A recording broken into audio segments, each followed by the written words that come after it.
Assalamualaikum warahmatullahi wabarakatuh. Halo, bertemu lagi dengan saya Elsa Syirani, MPM 1911060069 dari Pendidikan Biologi Universitas Islam Negeri Raden Intan Lampung. Kali ini saya akan menjelaskan materi mengenai spesies. Nah, spesies itu adalah salah satu unit dasar klasifikasi biologi dan suatu kategori taksonomi. Spesies juga sering didefinisikan sebagai sekelompok organisme yang dapat saling kawin dan menghasilkan keturunan yang fertil. Sering juga digunakan ukuran-ukuran lain yang berbeda seperti kemiripan DNA, morfologi, atau niche ekologi. Adanya sifat-sifat adaptasi lokal tertentu bisa membagi spesies lagi menjadi subspesies. Spesies juga dihipotesiskan berasal dari satu moyang, itu dapat dikelompokkan menjadi satu genus berdasarkan kemiripannya. Satu spesies hanya bisa mengelompok ke satu genus. Kemudian, secara berurutan, spesies ini dan genus didefinisikan sebagai bagian dari hierarki taksonomi yang lebih besar. Urutannya yaitu kehidupan, domain, kingdom, phylum, kelas, ordo, famili, genus, dan spesies. Selanjutnya yaitu mengenai teori evolusi modern, mengenalkan definisi ulang mendasar tentang spesies. Sebelum Darwin, naturalis memandang spesies sebagai tipe yang umum dan ideal, yang bisa dicontohkan oleh suatu spesimen ideal yang membawa semua sifat yang umum untuk spesies tersebut. Teori-teori Darwin menggeser perhatian dan universitas dari umum ke khusus. Kemudian Darwin menyimpulkan bahwa spesies adalah apa yang ditampakkan oleh mereka. Praktisnya yaitu biologiwan mendefinisikan spesies sebagai populasi organisme yang memiliki kemiripan genetik tingkat tinggi. Kemudian ini dapat juga mencerminkan adaptasi ke niche yang sama dan transfer materi genetik dari satu individu ke individu yang lain lewat berbagai cara. Tingkat kemiripan eksak yang dipakai pada definisi ini juga bersifat arbitratif. Tapi definisi ini paling banyak dipakai untuk organisme yang bereproduksi secara aseksual, seperti beberapa tanaman dan mikroorganisme. Sedangkan pada organisme yang bereproduksi secara seksual, di mana materi genetik dibagi menjadi bersama melalui proses reproduksi, kemampuan dua organisme untuk saling kawin dan menghasilkan anak fertil, jantan dan betina umumnya diterima sebagai indikator sederhana bahwa organisme memiliki cukup banyak gen bersama untuk dapat dianggap sebagai anggota spesies yang sama. Jadi spesies ini merupakan sekelompok organisme yang saling kawin. Kemudian dari biologiwan mengusulkan suatu kiaran definisi spesies yang terbagi menjadi beberapa. Yang pertama yaitu spesies tipologi. Spesies tipologi ini adalah sekelompok organisme di mana individu adalah anggota spesies jika konformitas mereka terhadap sifat-sifat tertentu cukup memadai.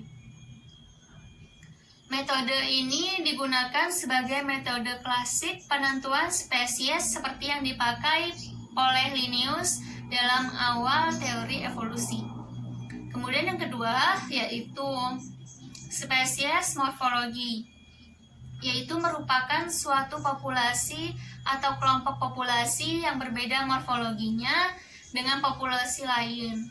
Misalnya, kita bisa membedakan antara ayam dan itik sebab mereka memiliki paruh yang berbeda dan itik memiliki selaput di kakinya. Yang ketiga yaitu spesies biologi atau isolasi. merupakan sekelumpulan populasi secara aktual atau potensial saling kawin. Yang keempat yaitu spesies reproduksi atau biologi, yaitu dua organisme yang dapat bereproduksi secara alamiah dan menghasilkan anak yang fertil, jantan dan betina.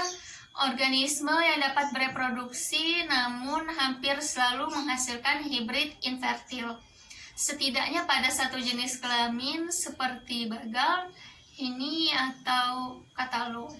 Jantan Parentalus 1 tidak dianggap sebagai spesies yang sama. Yang kelima yaitu spesies pengenalan, yaitu berdasarkan sistem reproduksi yang sama termasuk perilaku kawin.